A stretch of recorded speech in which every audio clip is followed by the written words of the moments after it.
آپ کسی کو کہہ دیں کہ بھی میلاد شریف بدعت ہے، وہ کہے گا کافر ہے، وہابی ہے۔ حالانکہ اس میں لڑائی کی کیا بات ہے؟ لڑائی تو جاہل کرتا ہے نا، اس میں لڑائی کی کیا بات؟ دیکھو نا، سارا دین حضور کی زمانے میں آپ کی زندگی میں مکمل ہو گیا یا ناقص رہ گیا؟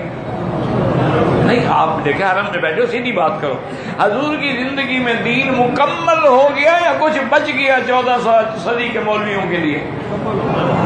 اگر دین مکمل ہو گیا اور حضور نے وضو بھی سکھلا دیا، حتیٰ کہ خلال کرنا بھی سکھلایا کہ انگلیوں کے درمیان میں کیسے خلال کرنا ہے، حضور پاک نے مسح کرنا بھی سکھلایا کہ کیسے آگے سے ہاتھ لے جانے پیچھے اور پھر پیچھے سے آگے لے آنے ہیں، حضور صلی اللہ علیہ وآلہ وسلم نے نماز میں ہاتھ باندھنا بھی سکھلایا، رکوع بھی سکھلایا، سجود بھی سکھلایا، حضور پاک نے وضو کے فرائض بھی بتلائے، غسل کرنے کا طریقہ بھی سکھلایا۔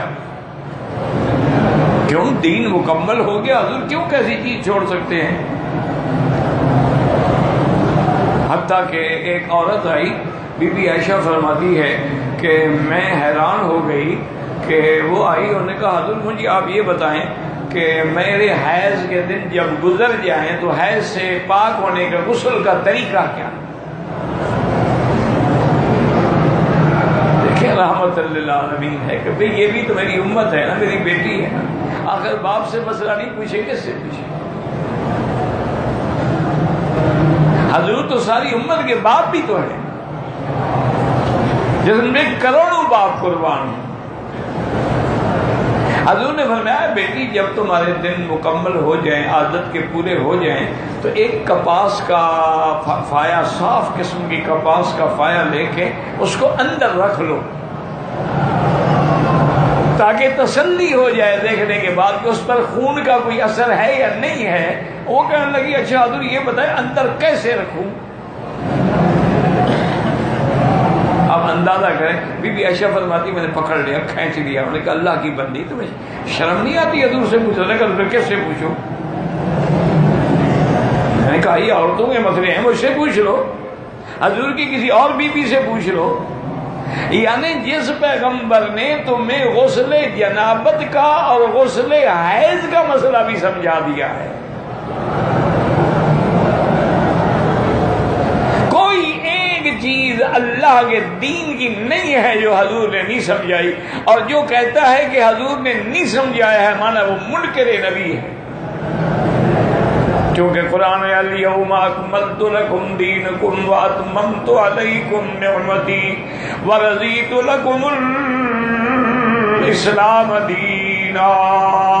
تو جس مدنی نے مرنے کے احکام بھی سکھلا دیے ہیں، قبر کھودنے کے احکام بھی سکھلا دیے ہیں، کفن ڈالنے کے احکام بھی سکھلا دیے ہیں، دفن کرنے کے احکام بھی سکھلا دیے ہیں، اور اگر جنازے میں لڑکا ہے لڑکی ہے تو اس پر دعا بھی سکھلا دی ہے، صرف میلاد نہیں سکھلایا۔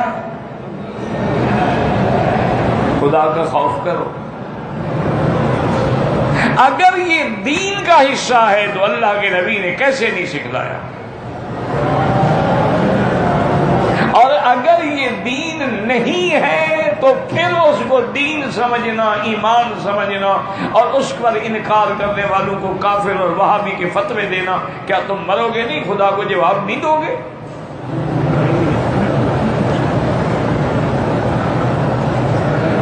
باقی یہ کوئی دلیل نہیں ہوتی کہ کہتے ہو جی ٹھیک ہے، لیکن اگر ہم کرتے ہیں تو کام تو اچھا ہی، اگر مگر سے دین ثابت نہیں ہوتا۔ تم مغرب کی 3 رکعتوں کے بجائے اگر 4 پڑھ لو تو کیا ہوگا؟ کام تو اچھا ہے نا، نماز پڑھ رہے ہو نا۔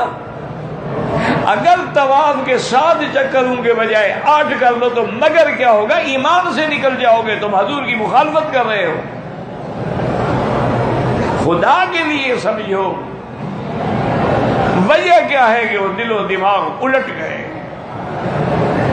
خود جانتے ہیں کہ اس بزرگ کا جنازہ ہم نے پڑھا ہے، کفن ہم نے دیا ہے، اس کی قبر ہم نے کھودی ہے، قبر میں ہم نے رکھا ہے، اور جب 10 میٹر نیچے چلا گیا ہے تو اب وہ حاجت روا بھی بن گیا، مشکل کشا بھی بن گیا، اس سے مدد مانگی جا رہی، یا غوث یا داتا۔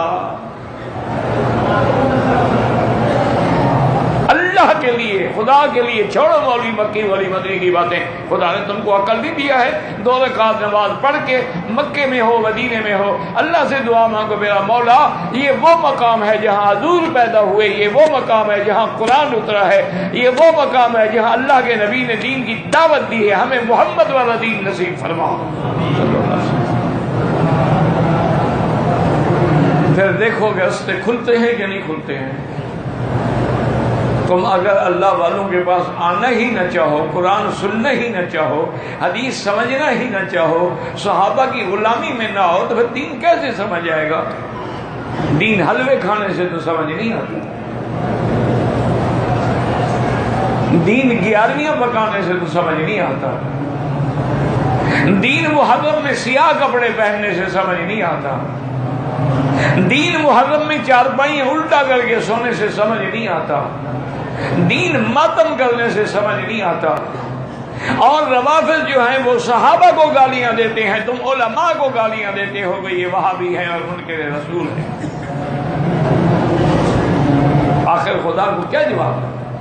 اب دیکھو اللہ کا نبی پیغمبر ہے، اچھا ایک نبی بھی تور میں گئے، دوسرا نبی قوم میں موجود ہے، پھر بھی ایک بچڑے نے ماں کی تو انہوں نے خدا بنا دی۔